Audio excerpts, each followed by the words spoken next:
Hello friends, welcome to creating for you. তো বন্ধুরা, ইতিমধ্যেই পুরো দেশ দুনিয়া পশ্চিমবঙ্গ রাজ্যের তরফ থেকে বের হয়ে আসছে বিশেষ গুরুত্বপূর্ণ 10টি মুখ্য আপডেট। প্রত্যেকটি আপডেট আপনাদেরকে জানা অত্যন্ত প্রয়োজনীয়। এরই সাথে প্রত্যেকটি আপডেট জানবো বিস্তারিতভাবে। তো বন্ধুরা, আসুন জেনে নিন আজকের এই আপডেটগুলি। আজকের প্রথম মুখ্য আপডেটে জানিয়ে দিই, তুলে দেওয়া হবে সব সরকারি মাদ্রাসা। চূড়ান্ত বিল পেশ করলো অসমের বিজেপি সরকার। বন্ধুরা, সরকারি মাদ্রাসাগুলিকে সাধারণ স্কুলে বদলে ফেলার জন্য বিধানসভায় বিল পেশ করলো অসমের সরকার। সোমবার বিধানসভায় এই বিল পেশ করে দাবি জানানো হয় সব মাদ্রাসাগুলিকে সাধারণ স্কুলে পরিবর্তন করা হবে। আগামী 1 এপ্রিল 2021 থেকে এই বিল কার্যকরী করতে হবে বলে দাবি তোলেন শিক্ষামন্ত্রী।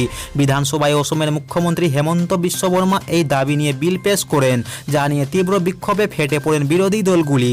বিল অনুযায়ী মাদ্রাসা সংক্রান্ত 2টি আইনে বদল আনার কথা বলা হয়েছে। তবে বিলের জন্য কোনো রকমই ক্ষতিগ্রস্ত হবেন না মাদ্রাসার শিক্ষক এবং বাকি কর্মচারীরা। সরকারি মাদ্রাসার শিক্ষকরাও সমান বেতনই পাবেন। তো বন্ধুরা, এভাবে সমস্ত মাদ্রাসাগুলিকে সাধারণ স্কুলে বদলে ফেলার সিদ্ধান্তটি ঠিক কিনা আপনাদের মতামত আমাদেরকে কমেন্ট বক্সে লিখে অবশ্যই জানাবেন। এরই সাথে আগের মুখ্য আপডেটে বেরো আসছে WB আপার প্রাইমারি রিকোয়ারমেন্ট 2020 হাইকোর্টের রায় মেনে বিজ্ঞপ্তি এসএসসির। বন্ধুরা, কলকাতা হাইকোর্টের রায়কে মান্যতা দিয়ে উচ্চ প্রাথমিক অর্থাৎ WB আপার প্রাইমারিতে নতুন করে শিক্ষক নিয়োগের বিজ্ঞপ্তি জারি করলো স্কুল সার্ভিস কমিশন বা SSC। বন্ধুরা, কমিশন চাকরির প্রার্থীদের নতুন যাচাই বা ভেরিফিকেশন শুরু করতে চলেছে 4 জানুয়ারি থেকে। নথি অনলাইনে জমা দেওয়া যাবে 20 জানুয়ারি সন্ধ্যা 6টা পর্যন্ত। গত 11 ডিসেম্বর হাইকোর্টের বিচারপতি মৌসুমী ভট্টাচার্য উচ্চ প্রাথমিকের শিক্ষক নিয়োগের প্যানেল সহ সমস্ত প্রক্রিয়া বাতিল করেন ও নতুন করে প্রক্রিয়া শুরুর নির্দেশ দেন। যদি সিঙ্গেল বেঞ্চের বিরুদ্ধে একদল চাকরি প্রার্থী ইতিমধ্যে ডিভিশন বেঞ্চে মামলা করেছেন, যার শুনানি জানুয়ারির প্রথম সপ্তাহে হতে পারে। এরই সাথে এই পর্যন্ত 14,500 শূন্য পদে নিয়োগের জন্য এই বিজ্ঞপ্তি বলে বিকাশ ভবন সূত্রে জানা গেছে। আপনাদেরকে জানিয়ে দিই, আগামী বছরের 31 জুলাইয়ের মধ্যে গোটা নিয়োগ প্রক্রিয়া শেষ করতে বলেছে আদালত। আজকের জলবায়ুর আপডেটে জানিয়ে দিই, রাজ্যে 2021-এ শুরু হবে প্রবল শৈত্যপ্রবাহ দিয়ে পূর্বাভাস আলিপুর দুয়ারের। 1 জানুয়ারি 2021 থেকে 3 জানুয়ারি রাজ্যের বেশ কয়েকটি জেলায় শৈত্যপ্রবাহ চলতে পারে, এমনটাই পূর্বাভাস আলিপুর আবহাওয়া দপ্তরের। হাওয়া অফিস জানাচ্ছে পুরুলিয়া, পূর্ব বর্ধমান, পশ্চিম বর্ধমান, বীরভূম, মুর্শিদাবাদ, নদিয়া জেলায় হতে পারে আবহাওয়ার এমন পরিস্থিতি। গাঙ্গেয় পশ্চিমবঙ্গের কোনো জায়গায় আগামী 3 দিন মাঝারি ধরনের কুয়াশা থাকতে পারে। এছাড়াও আগামী 2 দিন রাতের তাপমাত্রা স্বাভাবিকের থেকে 2 থেকে 4 ডিগ্রি কম থাকতে পারে বলে জানানো হয়েছে আবহাওয়া দপ্তরের তরফ থেকে। এছাড়াও জানিয়ে দিই, বর্ষবর্ধনের আগেও শৈত্যপ্রবাহ চলতে পারে বীরভূম, মুর্শিদাবাদ, পূর্ব বর্ধমান, পশ্চিম বর্ধমান এবং পুরুলিয়াতে। এরই সাথে জানিয়ে দিই, ভারতে এবার থাবা বসিয়ে দিল করোনার নতুন স্ট্রেন। ব্রিটেন ফেরত 6 জন যাত্রীর শরীরে করোনার এই নতুন প্রজাতি মিলেছে। গবেষকদের মতে এই প্রজাতি 70% বেশি দ্রুত গতিতে সংক্রমিত হয়, তবে টিকায় একে কাবু করা সম্ভব। বন্ধুরা, প্রথম ব্রিটেনে এই স্ট্রেনের হদিস মিলে, তারপরে কড়া লকডাউন জারি হয় সেই দেশে। বহু দেশ বিমান সংযোগ বিচ্ছিন্ন করে ব্রিটেন থেকে। ভারতেও গত বুধবার থেকে বন্ধ রাখা হয়েছে ব্রিটেনের উড়ান, কিন্তু ততদিন যতজন ব্রিটেন থেকে এদেশে এসেছেন তাদের অনেকেরই করোনা রিপোর্ট পজিটিভ এসেছে। 25 নভেম্বর থেকে 23 ডিসেম্বর পর্যন্ত 33,000 জন ব্রিটেন থেকে এসেছেন। তাদের মধ্যে প্রায় 114 জনের করোনা রিপোর্ট পজিটিভ। এবারে তাদের মধ্যে 6 জনের শরীরে নতুন স্ট্রেন মিলল। কেন্দ্রীয় স্বাস্থ্য মন্ত্রক মঙ্গলবার জানালো, নতুন স্ট্রেন আক্রান্ত 3 জন বেঙ্গালুরু, 2 জন হায়দ্রাবাদের, 1 জন পুনের। এদের সকলকে হাসপাতালের আলাদা ঘরে রাখা হয়েছে। গত কয়েকদিন 6 জন যাদের সম্পর্কে এসেছেন তাদের আইসোলেশনে রাখা হয়েছে। কড়া নজরদারি চলছে তাদের। এরই সাথে আগের খবরে বের হয়ে আসছে, পশ্চিমবঙ্গ সরকারের স্বাস্থ্যসাথী কার্ডে বেঁধে দেওয়া চিকিৎসার খরচ বাড়ানোর দাবি তুলল বেসরকারি হাসপাতালগুলি। সোমবার স্বাস্থ্য ভবনে একটি বৈঠক হয়। সব বেসরকারি হাসপাতালের কর্তাদের সঙ্গে বৈঠক করেন রাজ্যের স্বাস্থ্য অধিকারীরা। সেই বৈঠকেই স্বাস্থ্যসাথী কার্ডের সরকারের বেঁধে দেওয়া চিকিৎসার খরচ বাড়ানোর দাবি তোলেন বেসরকারি হাসপাতালের কর্তারা। মুখ্যমন্ত্রী মমতা বন্দ্যোপাধ্যায়ের স্বপ্নের প্রকল্প হচ্ছে স্বাস্থ্যসাথী। বিশেষ এই কার্ডে 5 লক্ষ টাকা পর্যন্ত চিকিৎসার সুযোগ মেলে। রাজ্যবাসীকে সরকারি সাহায্যে উন্নত মানের চিকিৎসা দিতে এই তৎপরতা নিয়েছে রাজ্যের সরকার। এখন রাজ্যের 10 কোটি মানুষকে এই প্রকল্পের আওতায় আনার তৎপরতা শুরু হয়েছে।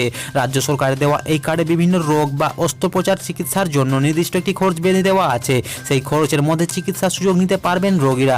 তবে বেসরকারি হাসপাতালগুলির দাবি হচ্ছে, স্বাস্থ্যসাথী কার্ডে রাজ্যের বেঁধে দেওয়া চিকিৎসার খরচ যথেষ্ট নয়। যে কোনো বড় বেসরকারি হাসপাতালে স্বাস্থ্যসাথী কার্ডের মাধ্যমে একাধিক রোগ বা অস্ত্রোপচার কার্য অসম্ভব বলে এদিন দাবি করা হয়েছে। এরই পাশাপাশি আপনাদেরকে জানিয়ে দিই শেষ তারিখ হচ্ছে 31শে ডিসেম্বর। বন্ধুরা, ইনকাম ট্যাক্স রিটার্ন ফাইল করার জন্য হাতে রয়েছে আর মাত্র 2টি দিন। অতিমারি সংকটে করদাতার সুবিধার কথা মাথায় রেখেই আইটিআর ফাইল করার সময়সীমা বাড়ানো হয়েছিল। কেন্দ্রের তরফে বিজ্ঞপ্তি জারি করে জানিয়ে দেওয়া হয়েছে আর দেরি না করে সময়ের মধ্যে আয়কর রিটার্ন দাখিল করা হোক, যাতে কোনো ভুল থাকলে সেটি ঠিক করার সময় হাতে থাকে। দিন পেরিয়ে গেলে নেওয়া হবে জরিমানা। বন্ধুরা, আইটিআর দেরিতে ফাইল করলে লোকসানে পড়তে হয় করদাতাদের। 2018 থেকে 2019 অর্থবর্ষে থেকে এই নিয়ম চালু করা হয়েছে। নিয়ম অনুযায়ী করদাতারা যদি নির্দিষ্ট সময়ের মধ্যে অথচ 31 ডিসেম্বরের আগে আইটিআর ফাইল করেন তাহলে 5,000 টাকা লেট ফাইন নেওয়া হবে, আর 31 ডিসেম্বরের পর আইটিআর দাখিল করে 10,000 টাকার জরিমানা দিতে হতে পারে। তবে করদাতার আয় বছরে 5 লক্ষ টাকার বেশি না হলে তার থেকে লেট ফাইন হিসাবে 1,000 টাকার বেশি নেওয়া হবে না। এরই সাথে আগের খবরে বের হয়ে আসছে বিজেপির সর্বভারতীয় সভাপতি জেপি নড্ডার কনভয়ে হামলার ঘটনা ঘিরে রাজ্যের 3 আইপিএসের কেন্দ্রে ডেপুটেশন সংক্রান্ত বিরোধের মধ্যেই এক পুলিশ অফিসারের পদোন্নতি হলো সোমবার। অপর আইপিএসকে অপেক্ষাকৃত কম গুরুত্বপূর্ণ পদে বদলি করল রাজ্যের সরকার। সোমবার রাজ্যের পুলিশের একাধিক পদে রদবদল হয়েছে। সেই তালিকায় রয়েছে রাজীব মিশ্রা ও ভোলানাথ পান্ডের নাম। বন্ধুরা, সম্প্রতি ডায়মন্ড হারবারের সভা করতে যাবার সময় জেপি নড্ডার কনভয়ে হামলা হয়। সেই ঘটনার পরিপ্রেক্ষিতে নড্ডার কনভয়ের নিরাপত্তার দায়িত্ব থাকা রাজ্যের 3 আইপিএস অফিসারের ভূমিকা ক্ষুণ্ণ হয় কেন্দ্র স্বরাষ্ট্র মন্ত্রকে 3 আইপিএসকে তলব করা হলেও তারা যাননি। এ নিয়ে কেন্দ্রের সঙ্গে চরম সংঘাতে জড়িত পড়তে হয় মমতা বন্দ্যোপাধ্যায়ের সরকারকে। রাজ্যের আপত্তি উপেক্ষা করে 3 আইপিএস অফিসারকে 5 বছরের জন্য কেন্দ্রীয় ডেপুটেশন নিয়ে করে কেন্দ্র। মমতা বন্দ্যোপাধ্যায় কেন্দ্রের এই পদক্ষেপের তীব্রতা বিরোধিতা করেন। 3 আইপিএস অফিসারকে তিনি রিলিজ করতে অস্বীকার করেন। রাজ্যের মুখ্যমন্ত্রী টুইট করেন, কেন্দ্রের এই পদক্ষেপ অসাংবিধানিক, গ্রহণযোগ্য নয়। বিষয়টি নিয়ে সুপ্রিমে আদালতে যাওয়ার ভাবনা রয়েছে রাজ্যের। এরই সাথে আগের আপডেটে জানিয়ে দিই শুরু হয়ে গেল স্বর্ণবন্ড সাবস্ক্রিপশন। ডিজিটাল পেমেন্টে পাবেন বাড়তি সুবিধা। বন্ধুরা, সোমবার থেকে শুরু হয়ে গেছে সার্বভৌম স্বর্ণবন্ড প্রকল্প। 2020 থেকে 2021 নবম সিরিজের সাবস্ক্রিপশন ইস্যু খোলা থাকবে 2021 সালের 1 জানুয়ারি পর্যন্ত। এর জন্য প্রতি গ্রাম স্বর্ণ বন্ডের দাম ধার্য করা হয়েছে 5,000 টাকা। তবে লগ্নিকারীরা এক্ষেত্রে 50 টাকা ছাড় পাবেন অনলাইনে আবেদন করলে এবং ডিজিটাল মাধ্যমে পেমেন্ট করলে। রিজার্ভ ব্যাংকের পক্ষ থেকে এমনটাই জানানো হয়েছে। বন্ডের মূল্য নির্ধারণ হয়েছে বিশুদ্ধ সোনার 22 থেকে 24 ডিসেম্বরের গড়দামের ভিত্তিতে। এই স্বর্ণ বন্ড রিজার্ভ ব্যাংক ইস্যু করেছে ভারত সরকারের পক্ষ থেকে।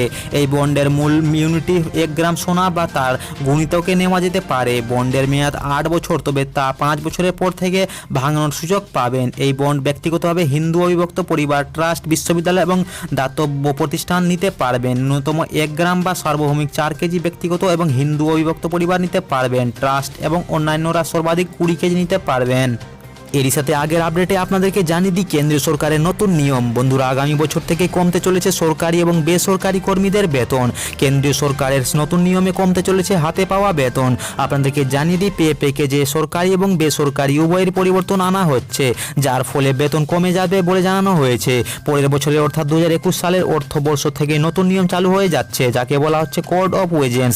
এপ্রিল মাস থেকে জারি করা হবে এই কোড অফ ওয়েজেস 2019। ইতিমধ্যে এই সংক্রান্ত 3টি বিল সংসদে পাস হয়ে গেছে। 1 এপ্রিল থেকেই তা কার্যকরী হতে চলেছে। নতুন নিয়ম অনুযায়ী আপনাদেরকে জানিয়ে দিই বেতন কর্মে যে অ্যালাওয়েন্স বা বিশেষ ভাতা পাওয়া হয় তা মূলত বেতনের 50% বেশি হতে পারবে না। এর অর্থ বেসিক স্যালারির চেয়ে বেশি হতে পারবে না কোনো ভাতা।